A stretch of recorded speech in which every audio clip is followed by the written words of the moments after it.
Trying to get a little bit of the haze, but I don't know if you can see the haze in the video or not. What is up, y'all? Welcome back to the channel. We are out here on the back porch with the Senflow diesel pupper. There he is. Always getting into stuff. Gotta keep an eye on him. But anyway, so I felt bad about the last video because I really did want to show you guys, put the suction cup on the truck, drive around, really let you guys see, what the truck's about. Obviously that didn't happen. So, and then I wanted to go over what my plans were for the truck and all that. And so I had really a really good video planned, and then I just had to kind of scrape together what I had and, make it as well. That kind of messed up, So I figured I'd make this video. Mainly with this video, I have some old stuff that I had from when I just got the truck done. Some of the modifications from a couple years back. I figured it's new to you guys. It is cell phone video though, so you've been warned. Cell phone from 2013, 2014, so it's not going to be really high def, but it's not going to be terrible either. So I have two things I want to show you. The first thing I wanted to show you is the dyno sheet. So I'll post the dyno sheet up now.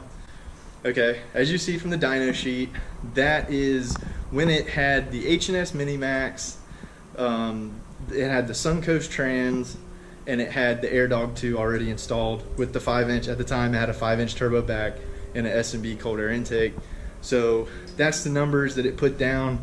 As you can see, the stock numbers, they're pretty good. I was a little impressed when I first got it done. I didn't figure it would be as much as it was, but it actually made 283 on the stock pull. For whatever reason, he was trying to calibrate the dyno. So if you look at the dyno sheet, the second run, because the first run they couldn't get the torque quite right on it. It was reading 280-ish horsepower, but it was reading like 800 or 900 pound-feet of torque for some reason.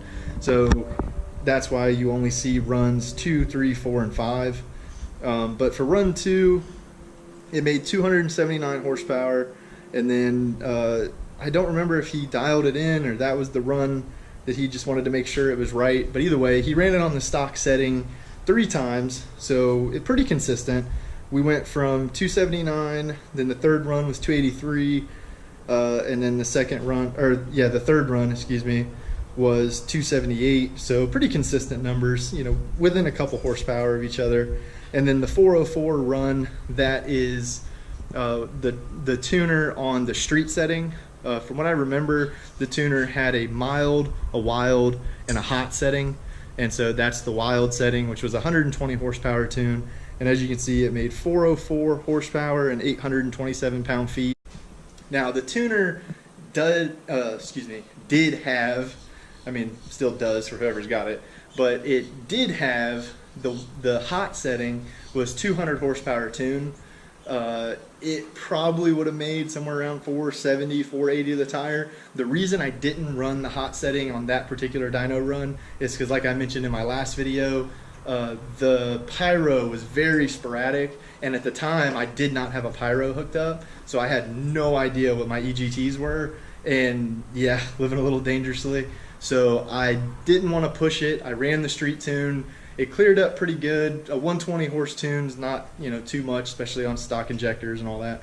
So I ran that tune. I was confident with that, but I just couldn't risk causing any problems with the engine or anything like that. At the time I was daily driving it, so I just couldn't risk it, so I didn't run the highest setting to see what it would make. But I've seen other guys that have, and it's typically 470 to 480 at the wheel.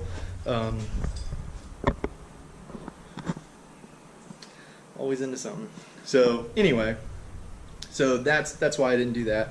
Now the next thing I want to show you, well actually I have another dyno sheet for when I was running the compounds on stock fuel. I cannot find it. I don't know what happened to it. I don't know. We just moved not that long ago, a few months ago, and so there's still some stuff boxed up.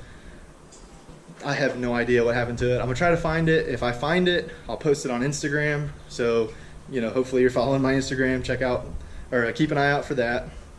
And of course, if you're not following it, go check it out.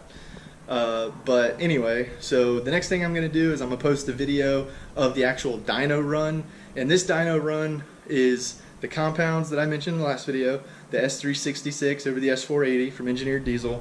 It's the fleece coolant bypass, S&B intake, 5-inch turbo back. At the time, I actually did have a 5-inch downpipe the time that was made, so it actually was a 5-inch turbo back for that video. And then, yeah, so, and then the air dog as well. So, but I didn't have any fueling upgrades, so it was stock CP3, stock injectors, and I was still running the H&S. I did not have EFI Live. So I'll post the dyno video now.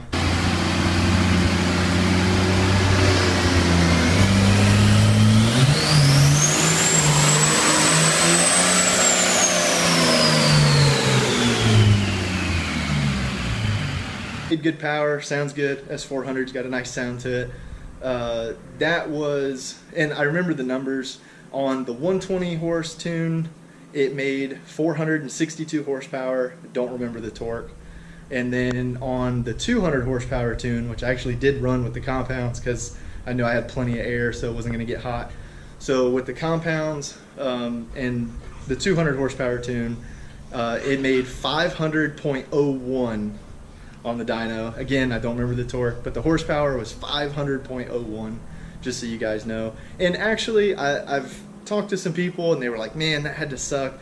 Stock fuel, yada yada, on that tune, or on that truck with those big compounds, that had to suck driving around. Actually, it wasn't too bad. If you just stabbed the throttle, yeah, it would smoke like crazy, struggling to get those chargers lit. But if you just rolled into the throttle, if you were just easy and just rolled into the throttle, I mean, it pulled pretty good. I mean, I didn't really have too many issues with it. A little bit of a learning curve on how to drive it. But once you kind of got the hang of it, I mean, I didn't have an issue at all. Now it would lean up or lean out up top on the 120 horse tune. It just didn't have enough fuel. So around 2,800 RPM, it would start leaning out a lot, and it would kind of sputter a little bit. So, you know, you have to get out of it. But on the 200 horsepower tune, it would run all the way. It would run all the way out to 3,200 RPM. So no issues there. But yeah, just so you guys know. So also, and it would light.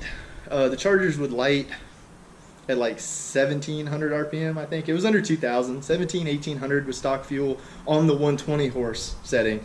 On the 200 horse setting, they would light about 100 RPM sooner, and now with the 100% overs, they light almost like stock, like 1,600 RPM, I'm in boost.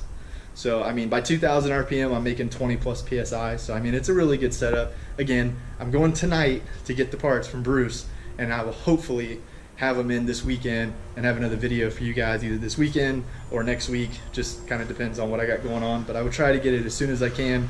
So again, I apologize for not being able to get that other video out. I appreciate the patience. Things don't always go as planned. So hope you enjoyed the video. If you did, give it a big thumbs up. Subscribe if you haven't already. Don't forget to check me out on Instagram, and I'll catch y'all later. See ya.